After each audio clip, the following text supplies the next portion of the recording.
Welcome back to Outdoors with the Morgans. It is a beautiful Saturday morning and I am making a firewood delivery. One full cord, and I think I only have one left to sell. It's actually already spoken for, and everything else that I have that's dry and ready to burn, we need to keep for our own use. I definitely have to step things up for next year because it is the middle of November. I'm basically out of firewood to sell, and I don't even really advertise. But the good news is the sun is shining. Big difference from yesterday. We had a pile of rain, rain from about noon till about 9 o'clock last night, but it looks pretty decent for the next couple days.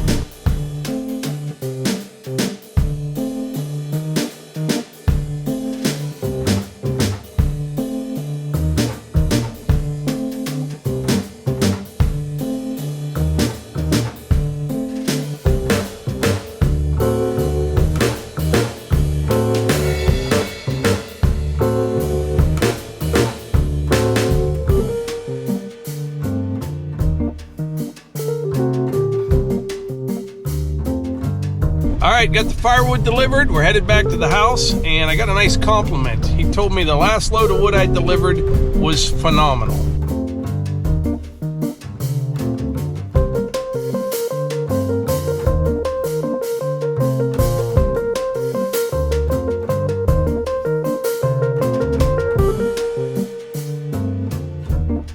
All right, we're back down here at the yard.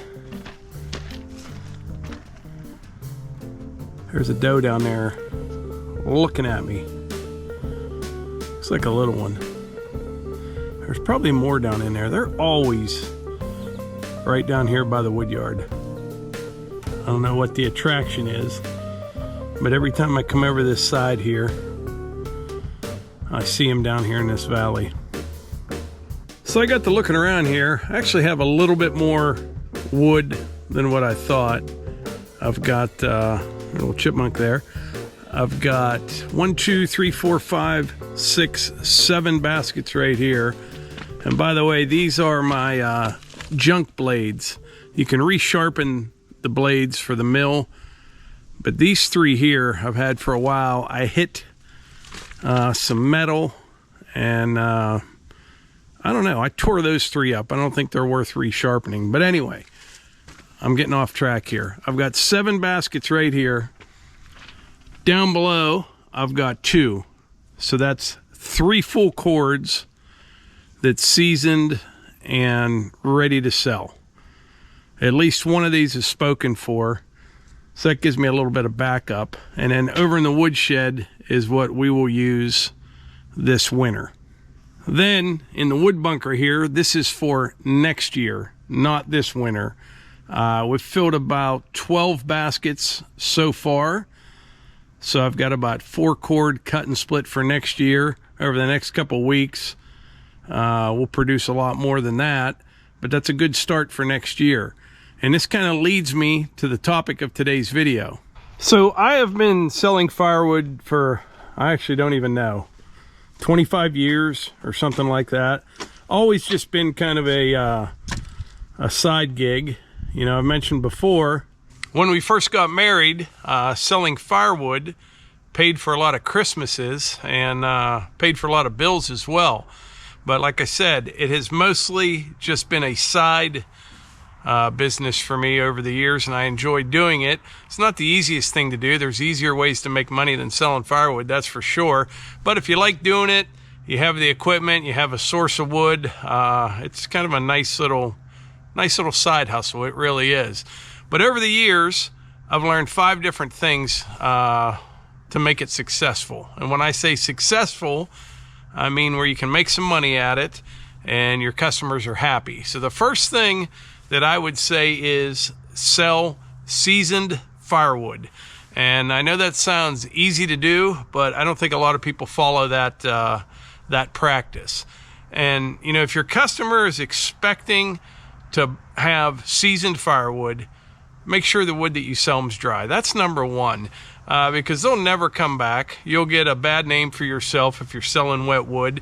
You know, there's nothing wrong if you're delivering wood this time of year, give people a discount and say, hey, this stuff is not dry, it is not ready to burn, it will be ready next year. But you have to be very, very clear with that, because most people, at least around here where we live, when they call for firewood, they're looking for wood that is ready to burn. So that is number one, sell seasoned firewood. And I know that sounds easy to do, but I tell you what happens. I think a lot of sellers out there, you know, are kind of in the same position that I'm in right now. They only have a couple cords left to sell coming into Thanksgiving, and they sell out of wood, and then they look at their big pile that they have for next year, and they say, oh, this has been sitting for a couple months. It's just about ready to burn. You know what I mean? And then someone will call for wood, and they'll send a load to them, and it's not ready to burn, and the customer's not going to be happy. I've seen people that sell firewood call it almost seasoned or semi-seasoned firewood. That's like saying your wife is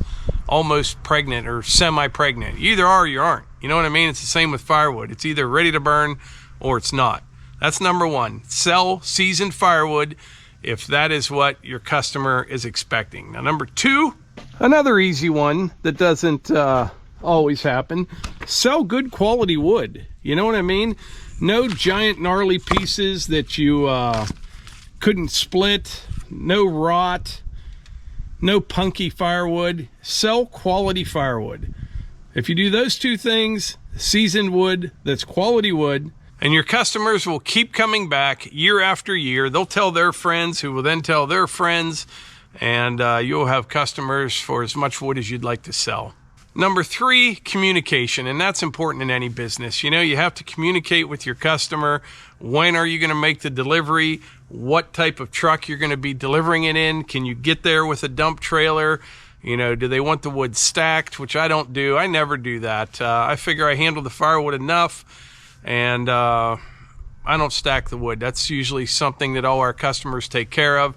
Sometimes for the neighbors nearby, everything is stacked right in the IBC totes. I just deliver them, drop them off. When they're empty, I replace it with a full one. Whatever I can do to not handle the firewood any more than I normally do. But you have to be able to communicate, and that kind of eliminates a lot of problems down the road. You know, you hate to tell someone, hey, I'm going to be there at 9 o'clock and show up at 11. If something happens, which things do come up, shoot them a text, give them a phone call, but just basic communication is very important in any business, not just firewood. And but that's number three, communication.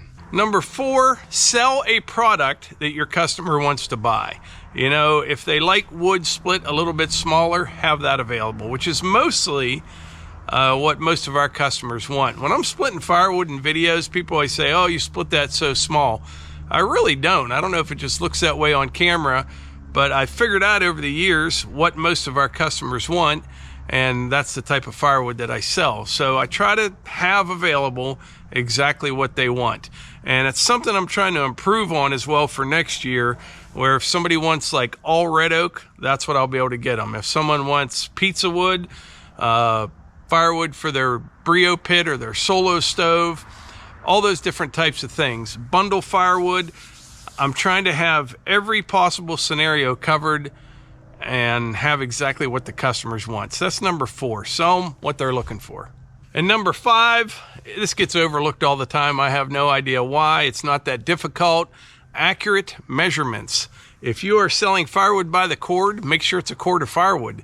My dump trailer, when I bought it, at least 2 or 3 times, I dumped firewood into that and restacked it to make sure it was a full cord. That holds just a little bit over a cord of firewood. The IBC totes, I know that the tall ones hold a little bit over a third of a cord, and the smaller ones hold 1/3 of a cord. And that's just by doing it so many times. But you see people selling by the truckload. Is it a tandem dump truck, or is it a Chevy S10? You know what I mean? So accurate measurements are very important, because most people know what a cord of firewood is that go through a lot of wood, and you don't want to short them, and you don't want to disappoint the customer. It's just not the right way to do business. But none of these things that I've talked about today are anything earth-shattering. They're just basic things that I think a lot of firewood sellers, not a lot, but some, maybe a lot, I don't know.